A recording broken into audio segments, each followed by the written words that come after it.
What is your deepest, darkest secret? Beyond these doors is a side of him I've never known. Hime! Hi there, I'm the Evangelist. I want to make anime appeal to a broader audience by comparing it to a familiar genre, theme, or Western work. And for today's sermon, Kakushigoto, an anime about a dirty humorist and single father raising his daughter while trying to keep his career a secret.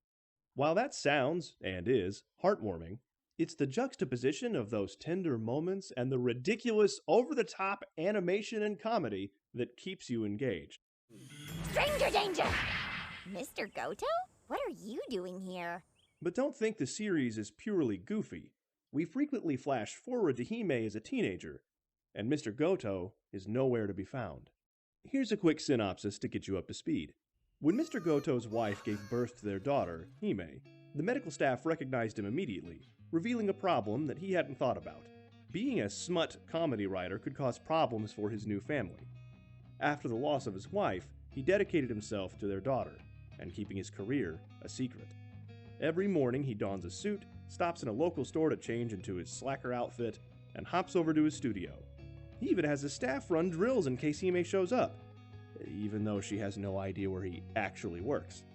Between Mr. Goto, his assistants, Hime's teacher, and even folks in the neighborhood, it goes to show that it takes a village of idiots to raise a child. But in between these antics, we flash forward to a teenage Hime, discovering the warehouse where her father keeps his original prints. Bouncing back and forth between past and present, a question begins to itch in the back of your mind. Where is Mr. Goto? You've seen this kind of sitcom before, and through the lens of sitcoms, good old dad can get kind of a bad rap. Incompetent, derpy dads are just kind of a trope at this point. Homer Simpson, Clark Griswold. I'm not your ordinary everyday fool. Pretty much any dad played by Tim Allen. Kakushigoto is refreshing in this regard. Mr. Goto is overprotective and hypervigilant, kind of like Marlin in Finding Nemo. But rather than the humor stemming from his own stupidity... Homework's not my father's specialty. Well, there's no shame in it. I mean, my dad Not mine. You didn't let me finish. Unless the next word was burp, you didn't have to. Or straight-up child abuse. Why, you little... The giggles instead come from Mr. Goto's obsession with keeping his secret, ensuring he's providing enough, and that Hime is happy. And on the other hand, or funny bone, Hime confounds this by trying to do things that makes her father happy. Like when she wishes that her father would get a promotion, thinking, that's what makes dads happy. Goto interprets it as Hime thinking he's not important, which makes him think he's not important. And since this is a comedy, it begins a spiral of absurdity.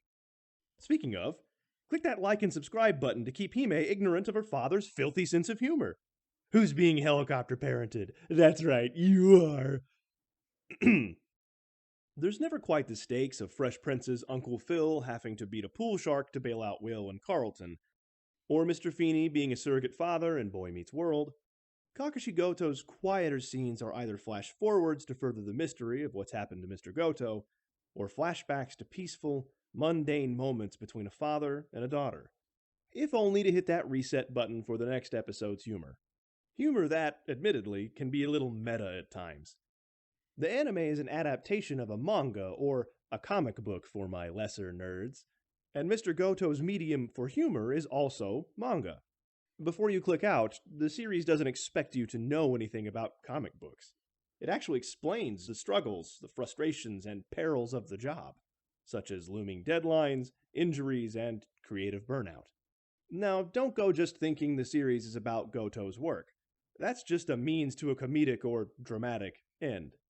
As an example, Goto's quirks make him burn through editors relatively quickly. His freshly assigned editor is completely unaware of the Hime must not know policy, though, and just shows up at Goto's home, decked out in Goto's comic book merch, and, in true comedy fashion, presents a problem to be solved in the dumbest way possible. And the best parts of the series are like this, rising from the frequent misunderstandings between the characters. In one episode, Goto fixates on the fact that Hime doesn't have a mother, leading him to accidentally ask out 3 different women. Since he's a semi-wealthy snack, it leads to a reverse Pepe Le Pew situation. But I lied. The shenanigans are only half of the best part. Remember how I said they flash forward to Hime as a teenager discovering her father's work? These moments are artfully timed so that the questions, clues, and weight hit the viewer at just the right place. Like, what's happened to Mr. Goto? What about Hime's mother? And who told Hime about the warehouse? And if you're familiar with sitcoms at all, this kind of pull the rug out from under you scripting isn't unique or new with Kakushigoto. Remember when we found out these two had fertility issues? Or when Marshall's dad died on How I Met Your Mother? While those spoilers are over a decade old, a minor spoiler and solid example of this kind of emotional gut punch from Kakushigoto is when past Hime starts digging around some boxes labeled 9th birthday, 10th birthday. Hime's mother prepared these boxes with kimonos that would roughly fit her at that age, along with things like cookbooks in anticipation of her changing interests. And when we flash forward, there are boxes with birthdays that didn't exist in the past. I wonder who could have made those. This goes to show that Mr. Goto is completely focused on his daughter, when his career's discovery isn't on the line. To be fair, his name, also the title of the series, is a play on words, roughly double entendre-ing to hidden drawing or hidden work. Wait, I've heard that word elsewhere. Oh right, that's the opening of Spy Family. That's another anime where they hide their true selves from one another. Japan, are you okay? Blink twice if you're not. Okay. Anyway, I feel like fixating on just the keeping the secret part does Goto a disservice. He takes cooking classes to make more diverse and better food for Hime, and when Hime starts trying to cook, he hires a maid that doubles as a cooking teacher, resulting in some exotic foods that Mr. Goto has to pretend to enjoy. And to circle back to being an accidental Don Juan, the cooking instructor, his florist, and Hime's teacher all mistake the invitation to Hime's field day as a romantic expression, shooting lightning instead of daggers at each other, or in the case of teacher, death. The bachelorettes bring a lunch to sway Hime into their favor, culminating in probably the most brain-dead, tunnel-visioned on Hime response. Why are you guys here? I'm confident Mr. Goto misses his wife. But I think he's finding joy and appreciation just in being a dad. The quiet conversations, the tickle fights, a shared meal. If anything, I think Kakushigoto reveals the answer to grief is big gratitude for the little things in life. Which leads me to a personal anecdote. I'll go ahead and place the content warning up here now, and there's no harm done or offense taken if this is where you need to step out of the video. This is Jamie. Had everything gone according to plan, they'd be almost 4 months old now. Alas, as Mr. Goto knows, life has a way of kicking you in the teeth. Jamie had triploidy. It's a condition where there are 69 chromosomes instead of the standard 46. The survival rate is almost 0%, and if they make it to birth, they only live a few days. I like to think that Jamie was 50% more awesome than the world could handle. My wife and I grieved and we tried again, and Finley also didn't pan out, though for that we don't really know why.